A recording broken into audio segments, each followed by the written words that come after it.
I'm making this video because we have a lot of people who are waking up to the truth, and what they're doing is they're sort of starting to fall in some of the ways of our ancestors and our forefathers of Israelite and Hebrew bloodline.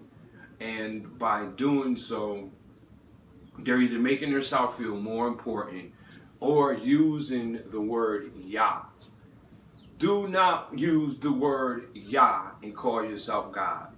Now, for all those people out there that don't know what that means in English, it's a Hebrew word that means God. So you calling yourself Yah, you're basically calling yourself God. Now you put yourself in the 5%er and every other position that all these other people did. Your transgression into the state of our forefathers. So that needs to stop. Then we have a lot of people out there that feel that, hey, you know, we can do it this way, we can do it that way, and they always revert back to all of the ways of the Old Testament. Let's do one thing. The scripture states that Yeshua stated that I did not come to abolish the law, L-A-W, but fulfill them. Thus you must keep all the commandments of these laws, because I'm not here to change them, but to make sure that you're doing them in the right way. That being said, there was a new covenant that was made. He gave you that new covenant, what has changed and what you need to do. And we need to follow that. We need to follow the fact that we don't put the word Yah in our name. And even if you're changing over and reborn and giving yourself a new name, make sure that does not have anything in there that has to do with Yah. My name was given to me by my mom's aunt's family, her sons and them. And I respect that because they didn't know it was Hebrew. They just gave it to me and it stuck with me as a little kid. But that was going to be my salvation and deliverance of God, because that's what Sha'el means. And it was a salvation, it was the salvation of what Yeshua taught as a high priest of Yahweh that gave me the deliverance of God and woke me up to who I was. So that was a blessing name. For me it was. And I take that blessing, I share it upon you. So we need to stop the hatred. We need to wake up. There's a lot of people out here, man. I mean, Caucasians, Asians, that are very loving, caring people and that know the truth. Middle Easterns, everybody. And they know the truth. They know their heritage. They know their lineage. They know their haplogroups. They know their past. And a lot of them do not want to be a part of it.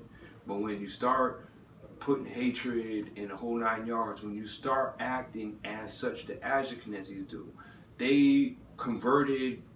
A lot of them don't even know that they're not the people. They're just waking up to the fact that they're not the people. So you can't get mad at them and blame them. You can't sit down and get mad at the world for how it was fashioned. All right? These things were meant to be and it's supposed to happen. The only thing that you can do is say, okay, you know what? I know who I am. Let me still treat everybody equal like I was before. Let me love everybody even more than I loved them before. And let me be as of righteousness 10,000 times than that word actually means. That's all. Many blessings will come upon you on this earth and when you get to heaven by doing so. So with that being said, let's try to just act like we didn't find out who we are. So that way we can have a fulfilling life and righteousness and treat everybody equal, because there is no hatred. And even if somebody treats you a certain way and they know who you are, they know what they're doing, that satanic paganism, or they're working against you, so be it. Brush off your shoulder, dust the dirt off of your feet and keep it pushing. Let them kick rocks, because you're going to be good. There's no use of us fighting and arguing, and I sit down and say the stuff I say because I want everybody to wake up to the truth. You can't sit down and accept one group that's not them and they're out for something bad, pretending to be, all right, and then say, okay, I believe in this. You can't sit down and have a picture and a cross in your house of Caesar Borgia and say, hey, I know that's not Jesus, but I still believe in him, that's another sin. You can't sit down and call yourself a Yah, God, or anything else if you actually don't know what all these meanings is just in your teaching, and you don't even know the meaning because you named yourself something. You don't even know what you just did. You just committed a sin. Because understand, you teach this law, you walk by this law, and then you turn around and get judged by that law. So let's make sure that we official 100% with everything that we do.